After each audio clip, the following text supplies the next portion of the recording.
When I pressed the button on the remote and watched my entire treehouse slowly detach from the tree and roll down the hill, with Karen screaming from the top deck while holding a mimosa, I realized two things at once. 1. This was going to be the most satisfying Tuesday of my life. 2. I should have done this weeks ago when she first called the cops on my swing set. You'd think a woman who trespassed into someone else's private treehouse and held a full-blown lavender brunch inside would have at least asked permission. But no. Karen didn't just steal my treehouse, she claimed it like a pirate landing on a beach. She changed the locks, hung up macrame wall art, and announced to the HOA that it would now be the official meditation hut for the neighborhood. She even gave a speech about communal harmony while sipping cucumber water on my private hammock. But what she didn't know was that this treehouse wasn't just made of wood and rope. It was sitting on a retractable steel chassis with solar panels, satellite internet, and GPS-controlled wheels, and I had the remote. It started 3 months ago when I finished building what I called my engineering masterpiece. I had just left a job designing modular housing units and decided to use my land to test out one of my mobile eco-retreat models. It wasn't just about escaping the noise of the city. This was personal. I had spent years dreaming of this design, one that merged mobility with off-grid living. My treehouse stood tall but sleek in the corner of my wooded property, built into the trunk of a towering oak. From the outside, it looked like a high-end rustic getaway. On the inside, it had smart lighting, a water purification system, and a multi-level platform that could raise or lower with a hydraulic lift. Every inch of it had been engineered with love. Unfortunately, that love was tested the day Karen spotted it from her second-floor balcony. The first complaint came in the form of a typed letter with gold foil edges, slid under my gate like some kind of royal decree. Karen, the self-proclaimed HOA president, wrote that my vertical living structure posed a potential risk to neighborhood property values and violated her personal sense of visual peace. She claimed it blocked the moonlight from reaching her backyard fountain. I laughed at first. Then the fines started rolling in. Unofficial ones, of course. Slips of paper taped to my door with nonsense like unauthorized aerial structure fee, $250. I ignored them, knowing the HOA had no actual jurisdiction over my property line. That didn't sit well with Karen. Her efforts escalated like a bad sequel. She held community meetings about it. She even tried to file a noise complaint over wind chimes I didn't own. And then came the day I left for a weekend camping trip. When I returned Sunday afternoon, my front gate was wide open and the treehouse looked different. From a distance, I saw white curtains flapping out of the windows, string lights twinkling from the deck, and what appeared to be a yoga mat unrolled in the middle of the main room. Confused, I walked up the hill, and stopped dead when I saw a group of people in yoga pants lounging on my furniture like they were at a spa retreat. Karen, in a pink tracksuit and oversized sunglasses, stood near the kitchenette arranging a cheese board. "Namaste," she said, like this was some kind of welcome party. When I asked what in the world was going on, she tilted her head and said, "We've appropriated this space for community healing." It was too beautiful to be private. I was too stunned to respond. Too stunned, that is, until she added, "Don't worry, we brought our own crystals." Apparently, Karen had broken in using a ladder, disabled the smart lock with a kitchen knife, and claimed squatters' rights based on a clause she misread in a landscaping brochure. She even posted on the neighborhood message board that the treehouse was open to all spiritually aligned HOA members. One woman was literally burning sage in my reading nook. I didn't scream. I didn't threaten. I just smiled, backed away slowly, and walked down to my truck. There, hidden under the driver's seat, was the silver briefcase containing the remote. A matte black device with a series of buttons and a fingerprint sensor, connected via private server to the backup battery bank in the treehouse's foundation. I flipped open the protective cover, pressed the activation button, and waited. A soft mechanical hum echoed through the trees. From the hilltop, I saw the structure vibrate slightly, then begin its descent. The treehouse was on a reinforced carbon fiber chassis with 4 oversized all-terrain wheels, each powered by a silent electric motor. The entire platform lowered from the branches like a slow-moving elevator, a process that usually took 60 seconds but felt like an eternity as Karen and her brunch guests started screaming in confusion. One woman dropped her fruit parfait. Another clung to a hanging plant like it was a lifeline. Karen shouted something about calling the sheriff. I pressed another button and the treehouse started rolling. Slowly at first, like a cautious parade float. But once it cleared the hill, the wheels found traction and it picked up a little speed, following a preset GPS path I had created years ago for test runs. The path led through my backwoods trail, across a low footbridge, and into the forest buffer zone that bordered county land. I could see it all from the app. Internal cameras showed Karen flailing as her yoga mats slid across the floor. One of the speakers, still connected to the house system, began playing nature audio, birdsong and babbling brooks. It was glorious. From a safe distance, I watched as the treehouse carried Karen and her unwilling passengers deeper into the woods. I knew they were safe. There were emergency stop features, padded interiors, and a fully stocked fridge. But none of that mattered to Karen, who was now trapped in a structure she had claimed as her own, now being piloted remotely by the man she tried to bully out of existence.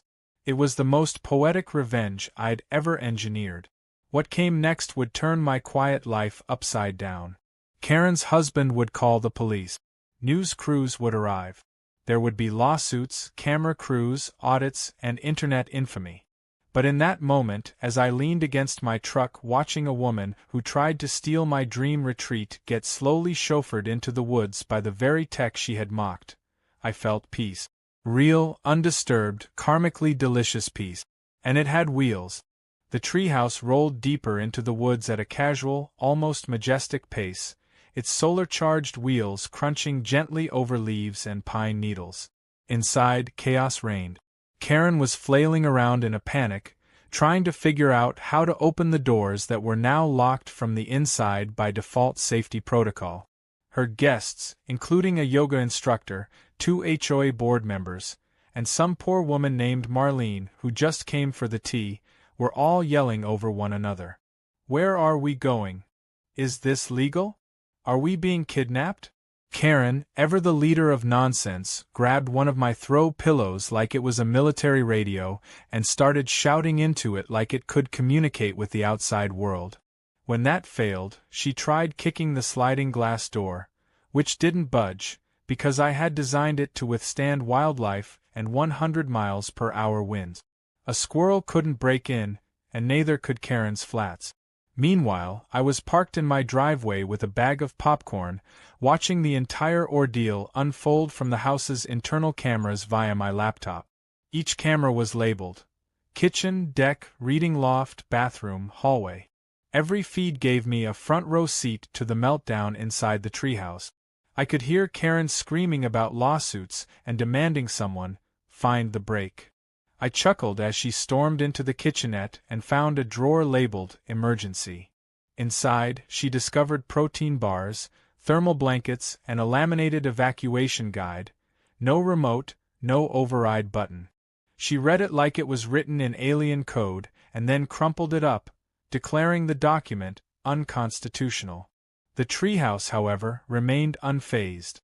It reached the end of the gravel trail and smoothly transitioned onto a wide, dirt path I had reinforced years earlier. What Karen didn't know was that the entire route was mapped and pre-tested. It had stop points, backup power, and a silent alarm that pinged me if anything actually went wrong. From the outside, it looked like a panic-inducing disaster. From the inside of my brain, it was a flawless software demonstration. I tapped a button on the control panel, and the house entered tour mode. An automatic voice played over the interior speakers. "Welcome to the Arbor Escape, a state-of-the-art mobile eco-retreat. Please remain calm as we travel through Mark's private forest." Fun fact: these trees are over 70 years old and are home to over 24 species of native birds. Karen looked like she was going to explode. Back in the neighborhood, things were escalating. Karen's husband, Todd, who always looked like he lived one panic attack away from becoming a ghost, was calling 911 with trembling fingers. "Yes, officer, my wife is in a runaway treehouse. No, it's not a metaphor. No, I haven't been drinking." By the time the dispatcher transferred him to someone who might take this seriously, Todd had roped in 2 other HOA members who gathered at the curb with binoculars and a lawn chair. Across the street, my neighbor Phil brought out his drone and launched it for a better view, laughing as he piloted it toward the treetops to catch footage. A small crowd formed as word spread. Half the block was now live-streaming Todd's meltdown and the treehouse's slow disappearance into the woods. Then came the moment I had secretly hoped for. A local news van, hearing scanner chatter about a mobile home kidnapping, showed up and started filming. The reporter, a young guy trying to make a name for himself, stood at the gate and delivered a dramatic intro. Breaking news out of West Pinewood Estates, where a neighborhood dispute has turned into what some are calling a rolling hostage situation involving a remote-controlled treehouse. The man behind it? A reclusive engineer turned apparent prankster. And the victim? The HOA president known only as Karen. He didn't even bother hiding the smirk when he said her name. Inside the treehouse, Karen was trying to climb onto the reading loft and wave out a skylight. Marlene, clutching a soy latte and visibly regretting her friendship choices, sat in the corner muttering prayers. The yoga instructor attempted to bring some calm by leading a breathing session, but the deck began to tilt slightly as the path shifted uphill, and everyone panicked again. I watched as Karen tried to anchor herself using a curtain rod, only for it to snap off dramatically and send her tumbling into a beanbag. Her yelp echoed through my speakers like music. The treehouse slowed to a halt near a clearing. A small wooden platform with a built-in campfire pit came into view. It was one of my favorite spots on the trail, complete with solar lights and a wind chime that sang whenever the breeze passed through. I activated the pause and enjoy function, and the voice came back. "You have reached Vista Point. Please take a moment to enjoy nature. Did you know raccoons can open over 30 types of containers?" Karen bellowed something about raccoons not being her concern right now, just as a curious one actually wandered into the clearing and looked up at the structure. The inside cam caught Marlene shrieking as the animal sniffed near the step. Karen grabbed a yoga mat and threw it like a frisbee in a wild attempt to scare it off. I was still laughing when my phone rang.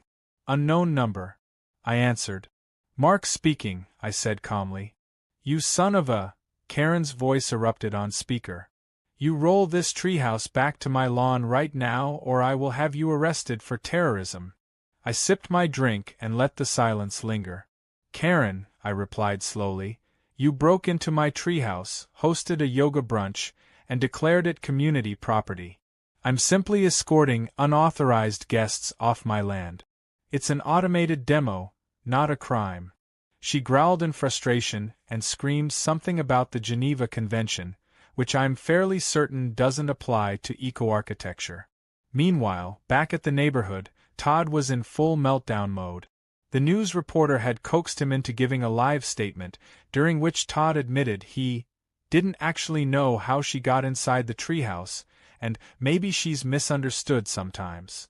The HOA's vice president, Greg, tried to distance the group from Karen entirely, saying they had no knowledge of her actions and that this is between her and the tree guy. By the end of the segment, Phil's drone footage was airing on TV, showing Karen with her arms flailing wildly like she was stuck in a haunted amusement ride. The treehouse stayed parked at Vista Point for the next hour while I let them cool down. Eventually, the sky began to dim as sunset approached. I tapped the return route button. The structure slowly turned around and began its journey back down the hill, this time taking the longer path that passed 2 more observation decks and a wildlife camera station. I could hear Karen in the background yelling, "Not again," as the voice resumed, "As we return to base, please consider the ways you can be a better neighbor. Step 1. Don't steal people's treehouses. I sat on my porch with a cup of coffee as the house crept back toward civilization. When it emerged from the trees an hour later, the crowd at the curb erupted into cheers and laughter. People clapped. Someone even whistled. Karen didn't emerge immediately. When the door finally opened, she stomped out with leaves in her hair and dirt on her sweater, looking like a washed-up reality star who just got voted off the island. She didn't say a word, just marched past the news crew and into her house while Todd trailed behind like a wet sponge. I stood there smiling, saying nothing. But I knew this was just the beginning. Karen would not go down quietly. The war had started. And next time, I wouldn't just roll her into the woods. I had plans. And a whole set of treehouse upgrades she still hadn't seen. By the next morning, the footage had already gone viral. Every corner of the internet seemed to have latched onto the saga of a rogue treehouse, a roguer Karen, and a man with a remote. Memes flooded the neighborhood group chats and spread across Reddit faster than wildfire. There was one where someone had photoshopped the treehouse rolling through different historic moments, like the moon landing and the O.J. Simpson chase. Another showed Karen's terrified face superimposed on a roller coaster with the caption, "Next stop, consequences." I didn't even have time to pour my coffee before the first email landed in my inbox from a national news producer asking if I'd be willing to talk. I ignored it for now. Karen, however, was not staying quiet. No, she had turned from suburban tyrant into full-blown martyr overnight. She gathered what was left of her dignity and hosted a press conference in her front yard. With a neck brace on, yes, a neck brace, she stood behind a foldable podium and declared that she was the victim of a premeditated attack. "I was kidnapped," she said into the microphone, flanked by two half-committed HOA members and a man holding a yoga mat like it was a protest sign. "This individual, Mark, used advanced technology to detain me and my guests against our will in a moving building with no lawful authority." The only thing missing was dramatic background music. Her speech had all the flair of a daytime courtroom drama. She claimed I had psychologically tortured her with automated forest sounds and robotic voices. She said the experience had left her emotionally paralyzed, and then pivoted to blaming me for fracturing the trust within the HOA community. She even demanded I be investigated for domestic terrorism. The crowd of 10 looked confused, especially when one of them, Marlene, stepped forward and whispered, "Karen, we were inside a luxury treehouse with snacks. It wasn't Guantanamo." That clip alone would be played over 10 million times within 2 days. By noon, I had a letter taped to my mailbox from her attorney. Cease and desist. Legal jargon. Demands. Threats. It was all there, written on fancy embossed paper with gold trim, like they were announcing a wedding instead of a lawsuit. But I wasn't just some backwoods inventor. I had receipts, literal and legal. The blueprints for the treehouse, the surveillance footage from the internal cameras, GPS logs, and most importantly, a detailed report filed months ago with the county confirming the structure was both private and fully permitted. Karen didn't trespass onto some vague property line. She entered a locked, engineered structure that had more documentation than her entire HOA board combined. That's when I made my move. I contacted my cousin Sheila, an environmental lawyer with a firecracker personality and zero tolerance for idiot. Sheila took one look at the footage and said, "Oh, this is better than reality TV. We're going on offense." She filed a countersuit within 24 hours, claiming illegal trespassing, property damage, attempted squatting, and defamation. The best part? We attached a USB drive with video clips from the internal cameras. Karen posing on my hammock like she was royalty, Karen ordering people around inside my kitchen, Karen throwing a yoga mat at a raccoon. We didn't just build a legal case, we built a cinematic experience. That's when the media really sank its teeth in. Local news turned into national segment. A primetime host called it the Great Treehouse Heist. Reddit crowned me their new folk hero. I became remote control Mark, and Karen, unfortunately for her, became Mobile Menace Karen. TikTok creators reenacted the scene with Lego sets and Barbie dolls. One YouTuber did a full-length dramatic reading of her press conference set to orchestra music. The momentum was snowballing, and Karen was spiraling. Her next mistake was going live on Facebook.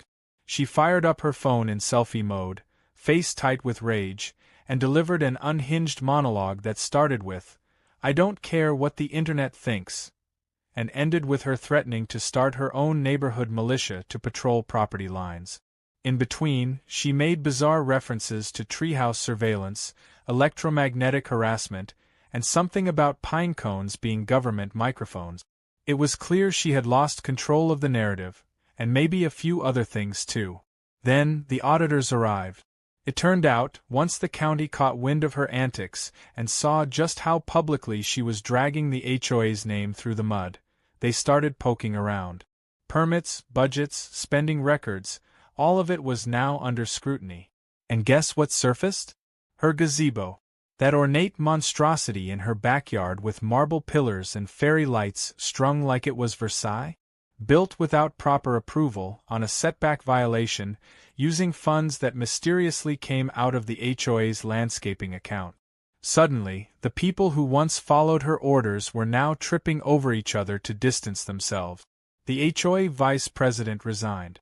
2 treasurers claimed ignorance, and the new interim board voted to suspend her from all official duties pending further review. Her kingdom was crumbling. The cherry on top came when the city inspector showed up at my gate. I braced myself for a fight. Instead, he stepped out of his truck, walked up with a clipboard and said, "So this is the famous treehouse, huh? Mind if I take a look?" He climbed the stairs, spent 15 minutes poking around, and then asked me if I'd ever consider building a similar model for public use. I gave him the tour, explained the specs, and showed off the hydraulic platform.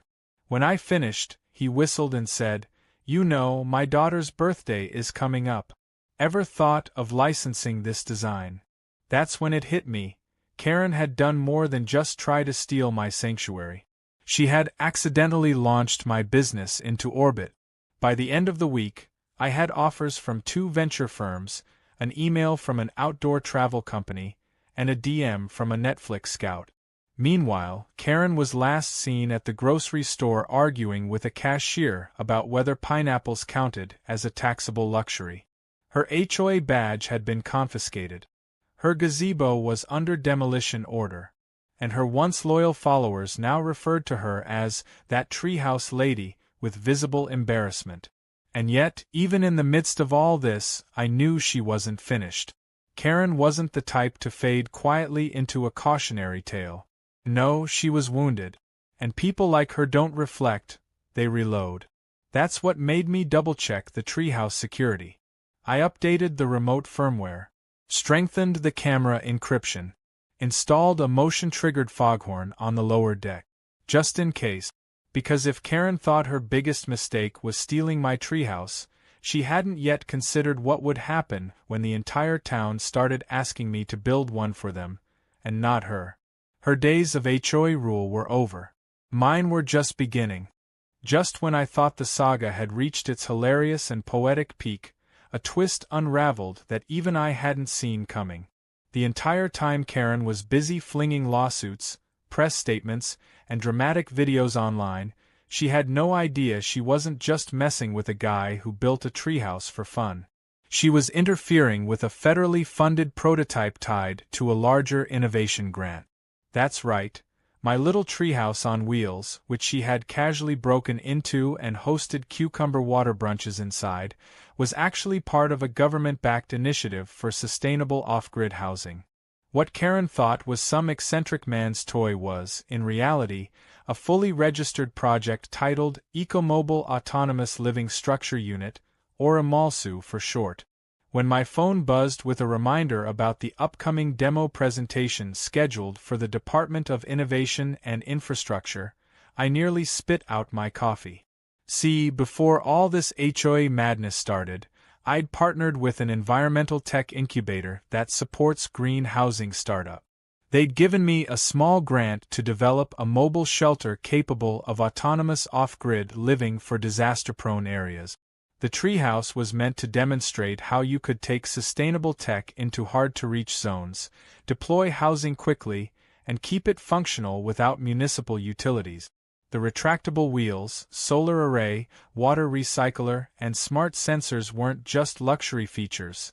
They were proof of concept for modular field housing. I had every inch of it documented, photographed, and filed with the city as part of a registered beta site. Karen's intrusion had thrown a wrench into my timeline, but ironically, her stunt gave me exactly what I needed: a real-world trial under unpredictable conditions. The moment I updated the innovation team about what happened, their response wasn't concern. It was curiosity. They asked for the footage. Every second of Karen stumbling around inside, trying to command the environment like she owned it, became valuable data. How did an untrained user interact with the controls? How did the structure respond to chaotic movement? Did the audio narration calm or enrage test subject? One rep even said, "This is exactly the kind of unpredictable human behavior we needed to evaluate stress scenarios." I wasn't just vindicated, I was now sitting on a high-profile case study. Meanwhile, Karen was imploding. The county had begun formal audits into her activities as HOA president. Her fake permits, misuse of HOA funds, and unauthorized modifications to community spaces were stacking up like Jenga blocks ready to collapse. She held one last emergency meeting in a desperate attempt to reassert power. No one showed up, except a neighborhood teen live-streaming her speech and whispering mock commentary behind the camera. At one point, Karen declared that Mark's Treehouse was a psyop by the state, and the chat exploded with laughing emojis. She didn't know it yet, but her downfall had gone international. A clip of her holding a crystal and shouting about solar espionage had been dubbed in multiple languages and posted on global meme accounts. Her HOA throne had been pulled out from under her, and I, the once mocked recluse at the edge of the cul-de-sac, was now the unofficial community legend. My inbox was overflowing. Invitations to speak at innovation conferences, requests for interviews, licensing offers. A reality show producer even pitched a series called Off-Grid Genius, where I'd travel around solving neighborhood disputes using gadgets. I declined the show but kept the offers rolling. Meanwhile, I began working with a legal team to patent the Amalsu Treehouse design fully. The name Karen had tried to drag through the mud was now on legal documents, trade publications, and yes, even fan merchandise. But the part that really sealed her fate wasn't public humiliation. It was the money. When I announced that I had secured a 7-figure licensing deal with a wilderness retreat company to build 10 custom mobile treehouses based on my design, the entire neighborhood practically held a block party. One neighbor sent me a bouquet with a card that read, "Thanks for turning her tantrum into a TED Talk." I laughed, not because of the money itself, but because the very thing she hated, the structure she tried to claim and control, had now become the reason she was being investigated for fraud. If she had left it alone, it might have quietly passed into prototype obscurity. But she elevated it. She turned it into a movement. The city sent another inspector, this time not to evaluate the treehouse, but to begin formal condemnation procedures on Karen's illegal gazebo. That marble mess in her yard was found to be built on a protected easement. When workers arrived to cordon it off, she came outside in full regalia, a robe, slippers, and a plastic tiara, and yelled that they were trespassing on sacred HOA ground. They gave her 5 minutes to retrieve personal items before they began dismantling it. She used that time to take selfies and post a farewell tribute on Facebook titled, "Goodbye to my garden throne." It got 3 likes and 1 laughing reaction from someone named Donna. As her influence vanished, Karen became increasingly erratic. She left passive-aggressive notes in mailboxes, tried to run for HOA office under a new title called Community Morality Director, and even called a local AM radio station claiming she had been targeted by a shadowy organization of builders. But no one was listening anymore. The neighbors she used to bully were now waving to me with warm smiles and baked goods. The same people who feared her clipboard now offered to help clean my trail or paint the new treehouse deck. It was surreal but satisfying. I installed new upgrades into the treehouse as part of the commercial package rollout. The beta unit, my original one, was retrofitted with a retractable security gate, an anti-intrusion alarm that played accordion music at full volume, and a pop-up turret that deployed an inflatable sign reading "Private Property. Stay back." It was part deterrent, part performance art. A little dramatic? Sure. But after everything, I felt it was earned. Karen, on the other hand, had vanished from view. Rumor had it she was trying to start a rival HOA down the road, recruiting anyone who would listen. So far, her only members were a confused elderly man and a cat. She still wore her tiara around the grocery store. She still ranted to anyone who made eye contact too long. But she had become a punchline, a walking cautionary tale about hubris and hammock. I had gone from the weirdo with a treehouse to the neighborhood's resident innovator, and all it took was one wildly entitled woman, one bad decision, and one very powerful remote. But I knew better than to assume she was gone forever. People like Karen don't admit defeat. They smolder, regroup, and wait for an opportunity. And something told me deep in my gut that she wasn't done. Not quite yet. The only question was how far she'd go the next time, and whether she was ready for Treehouse 2.0. Because now, the structure she once tried to claim wasn't just my sanctuary. It was a fortress, a business, a symbol, and if she ever dared to trespass again, I had a whole new set of surprises waiting just behind the solar panels. It started with a rustle, a subtle crunch of gravel in the dead of night, the kind of sound that makes you glance toward a window without even realizing why. I was sitting inside the treehouse working on new schematics for the off-grid version 2.0 when I heard it. Just barely, like footsteps trying not to be footsteps. I muted the music and listened. Another sound. This time, it was metal clicking softly against wood. I knew that sound well. It was the hatch handle on the lower deck being tampered with.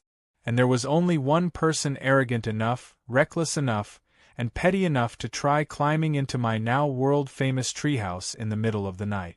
Karen was back. Part of me expected it. Her fall from grace had been too loud, too dramatic, and too incomplete to stay final. Her HOA empire was gone, her reputation buried beneath memes and audits, and her neighborhood allies had long since abandoned her. But Karen wasn't the retreating kind. She was the type who'd keep a grudge like a treasured heirloom.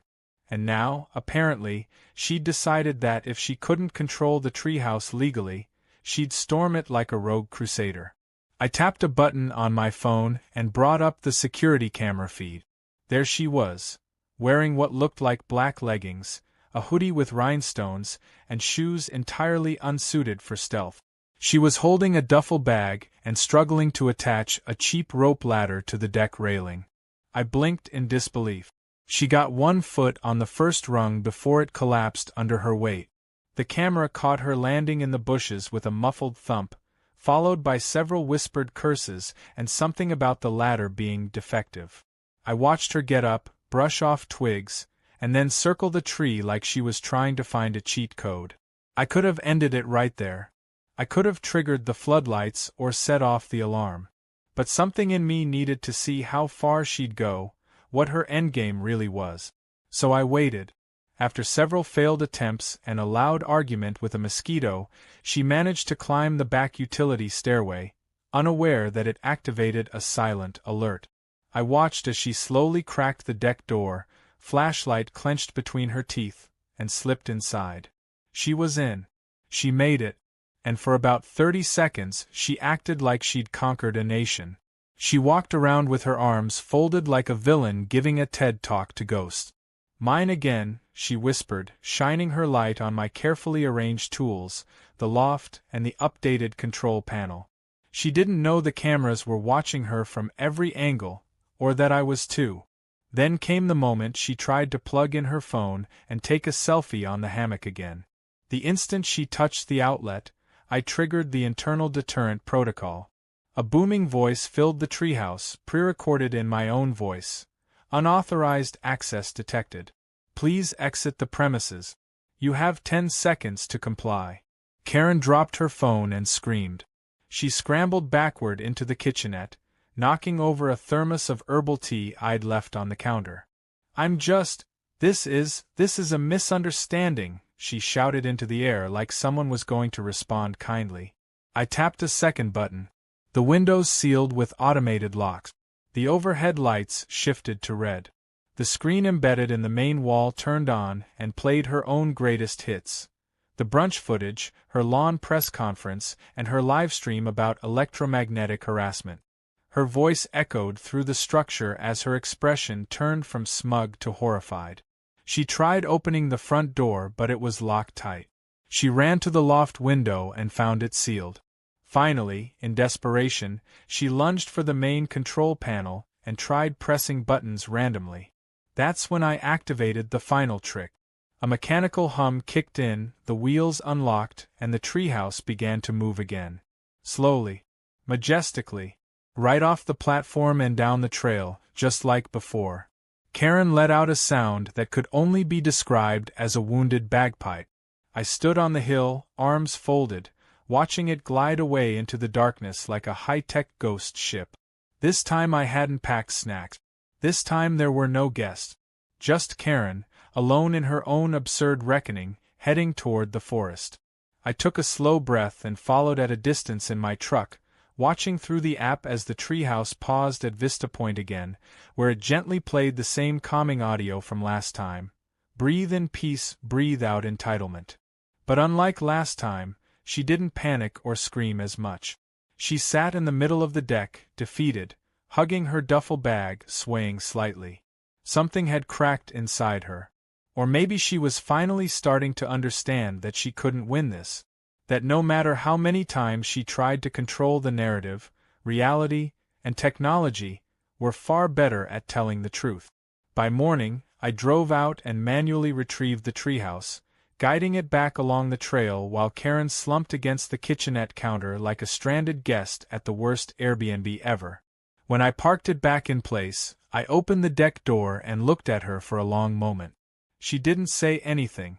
She just looked at me, eyes bloodshot, hair a mess, and whispered, "I just wanted things to go back to how they were." I almost felt bad. Almost. But then she added, "Before you moved in with your circus machine." And that was enough to shut the door again. I called her sister, who lived in the next town over and had apparently been waiting for a phone call like this.